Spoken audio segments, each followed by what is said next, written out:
to share the 2021-2022 CUSD80 Pay for Performance Plan. First, let's start and look at what the requirements are for our pay for performance as it is bound by legislation.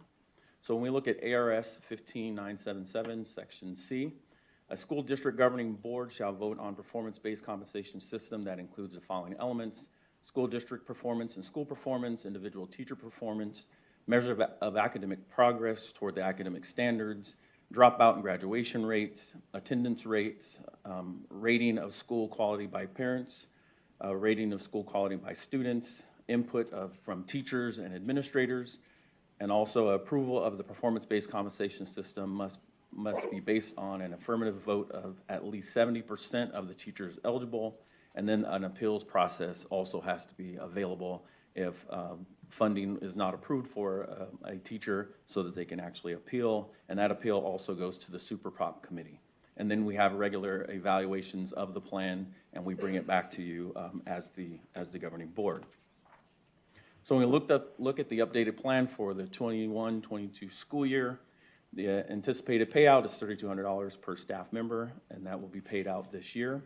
Again, in this year, this is the second year that there is no professional development required. The plan has two components, as I mentioned initially, and that is contingent on the Journey 2025 District Achievement Plan, as well as 50% is based on the teacher performance classification.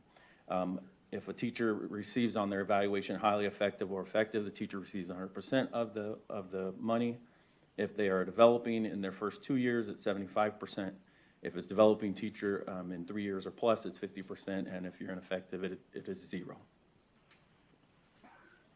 So when we look at how do we meet the requirements of the Journey 2025 district measure, and the first 50%, the district Journey 2025 achievement measure will be utilized to award the pay for performance.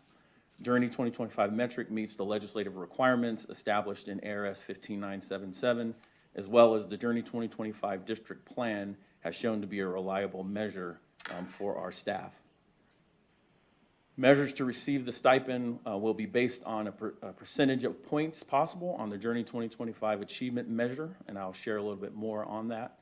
The primary means of earning these points is toward the performance goal. We'll be utilizing a 4-point rubric in the 12 areas in the district strategic plan, the 2025 strategic plan, for a total of 48 points. And so it is the possible of the 48 points, it's using a percentage to determine if they've met that goal. So when we look at the areas to note on the District Journey 2025 plan, and in working with the super prop, these were some of the things that we talked about that were changes that we needed to make sure that when the documentation went out to the staff to review and to vote. You'll see the AASA, which is the Arizona Academic Standards Assessment, which is a name change because we went from AZM2, now it's the new AASA. School City and Dibbles 8 is now utilized by elementary because we moved away from ATI Galileo. And then areas to note in red, and you'll see on the document as it relates to the Journey 2025. Areas in red have been shared with you previously as Dr. Fletcher shared the Journey 2025 measures and plan with you. You'll see that there are red areas that we wanted to keep mindful of because of things that might be out of our control that can affect whether or not that data is available. So when we look at the Journey 2025 achievement goal, which can be found on our district website under our strategic plan, you'll see that there are the 12 areas that I shared. It's based on a rubric of 1 through 4. You'll see that in the areas you have equity for 1, grade level proficiency, 3rd grade ELA, college and career ready, dropout rate, employer choice. You see these are the 12 areas that we utilize currently in our district to meet our strategic plan. Also, you'll see that to the right where you collect your points, there are some that the points are immediately go in, and you'll see that's the area in black. But you also see, for example, in number 1, you have an average score that is for 1A through 1F. So each of those areas are counted in their area, and then they're averaged into a scale. And I'll break that down a little bit so you can see what's in there. So again, it's all based on possible 48 points, and then there's a percentage of those points that determines if you've met that goal. So when we break it up, for example, when we look at the equity rubric, you'll see perception of school climate, which is a survey that our students are able to use, school discipline policy, what is happening on our campus as it relates to discipline, access to advanced programming. So these are the pieces that are scored on that rubric, and then there's a total point based on that average of those points for that particular area. So that happens through all of the Journey 2025 strategic plan. Then we'll get into college and career readiness. You'll see a lot of these are all found at the high school level, which is why we believe that these areas are important, but we don't want this to be the main of the actual strategic plan. So all of these are averaged into one score.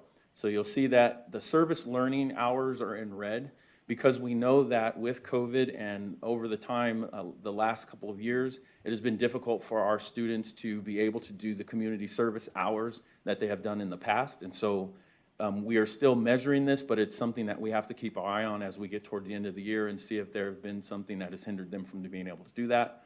College, the community college pipeline data, making sure that we have that data and we're able to collect that information as we work with our community colleges around us. So we're always making sure that we are prepared that this may be an issue of collecting this data. And so as a super prop committee, we wanted to make sure that this was put forth ahead of time so that if we have to have the conversation once we're done, we're there. You'll see for dropout rate, the governing board, actually I believe it was a couple board meetings ago when Dr. Fletcher presented the strategic plan. Chronic absences aren't going to be counted in this total this year, because of the issue that we have in the sense of attendance.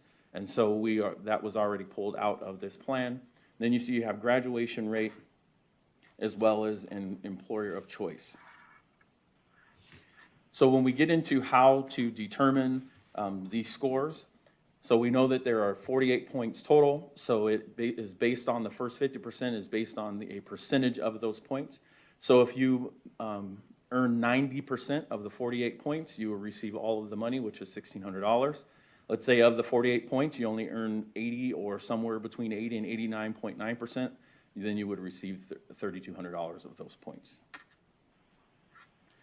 Now when we look at performance classification as it relates to the second 50%, and that is based on teacher evaluation and the teacher performance level, you'll see classifications are determined by a compilation of data collected from the following areas. So one being the instructional practice evaluation, which is weighted by the elements of the evaluation, deliberate practice, which is the growth plan that a teacher works with their administrator and puts together for that school year, student achievement, which is growth and proficiency, which is looking at the site performance on their assessments at the school, and it is based on that information of the student growth, of the student achievement.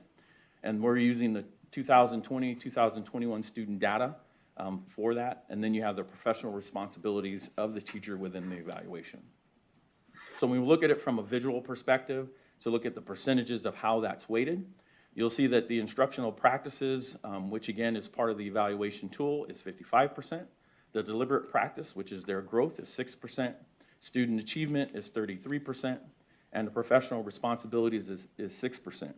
And this portion of the plan is developed by Human Resources to make sure that our evaluation tool and as well as what is in legislation of this is in alignment, and we are meeting the standard of that.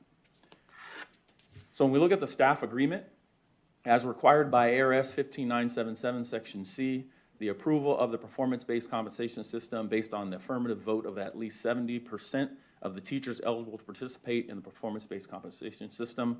So in order to do that, the staff agreement form, as well as the pay for performance question and answer document, was sent out, as well as a PowerPoint to be able to share this information.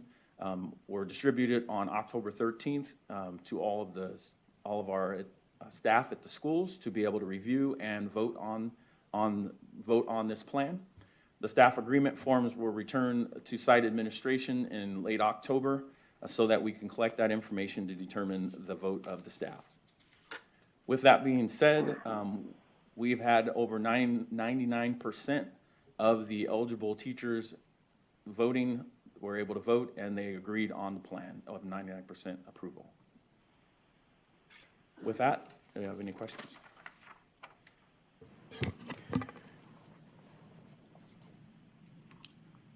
Anybody? Ms. Milston, Mr. Worth? Yes, I'm fine. All right. I just had one question. On the chart that had some of them blacked out, it had communication. I was wondering what specifically that was, right? There we go. And why is it blacked out?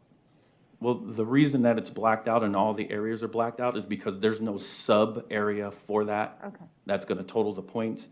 And I would have to look at the actual rating from the communication piece. I'm not sure. Okay, thanks.